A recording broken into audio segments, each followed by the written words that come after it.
कोई भी जल्दी बूढ़ा होना नहीं चाहता है। और पता है, बूढ़ा होना सिर्फ शरीर का बूढ़ा होना ही तो नहीं होता, दिल बूढ़ा होता है, दिमाग भी बूढ़ा होने लगता है, हाव भाव स्वभाव सब में यह बूढ़ापा दिखाई देने लगता है।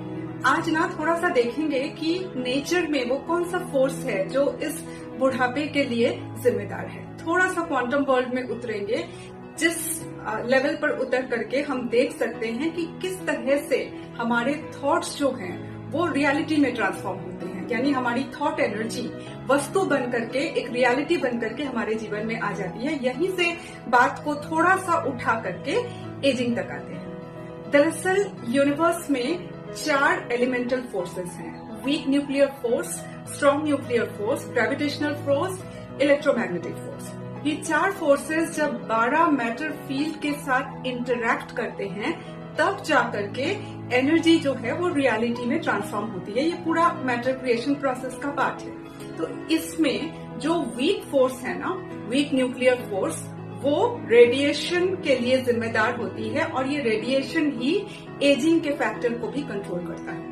जो पुराने योगी थे या अभी भी जो योगी हैं, जो योग के जरिए यूनिवर्स के साथ, नेचर के साथ अलाइंड रहते हैं, अक्सर कहा जाता है कि उनकी उम्र जो है वो पकड़ में नहीं आती, क्योंकि वो इस रेडिएशन के फैक्टर पर कैसे काम करना है नेचर के साथ मिल करके वो जानते हैं। लेकिन जो साधारण लोग हैं, हम जैसे, उनको क्या करना है, वो कहाँ जाएंगे अगर वो अपनी एजिंग को कंट्रोल करना चाहते हैं? तो रास्ता है शरीर को एंटीऑक्सीडेंट्स देना, और ये एंटीऑक्सीडेंट कंट्रोल करता है आपके एजिंग को। इसके भी अलावा आपका जो लाइफस्टाइल है वो भी आपके एजिंग के लिए जिम्मेदार होता है। तो ये जो एजिंग का फैक्टर है वो कंट्रोल में तभी आ सकता है जब हम अपने जीवन के प्रति अपने रवैये को बदलेंगे और उसे नेचर के साथ ज्यादा से ज्यादा अलाइन करने की कोशिश करेंगे। और ये अलाइनमेंट जो है ना वो अगेन लाइफस्टाइल और खानपान से ही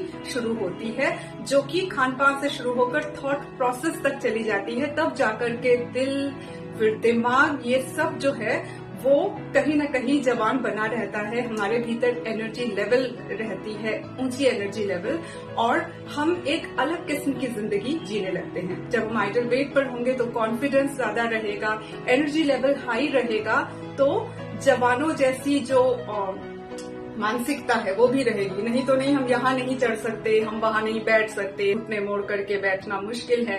ये सारी चीजें ना बहुत कम उम्र से ही आना शुरू कर देती है। इसको कम किया जा सकता है और वो रास्ता है लाइफस्टाइल और खानपान को ठीक करके। आपको ये कहीं से भी सीखने का मौका मिले ना तो इसको जरूर सीखिए, क्योंकि इस तरह की जिंदगी जीना दरअसल नेचर और यूनिवर्स के साथ अलाइन जिंदगी जीना है, और इस तरह की जिंदगी जीने का मजा ही कुछ अलग है।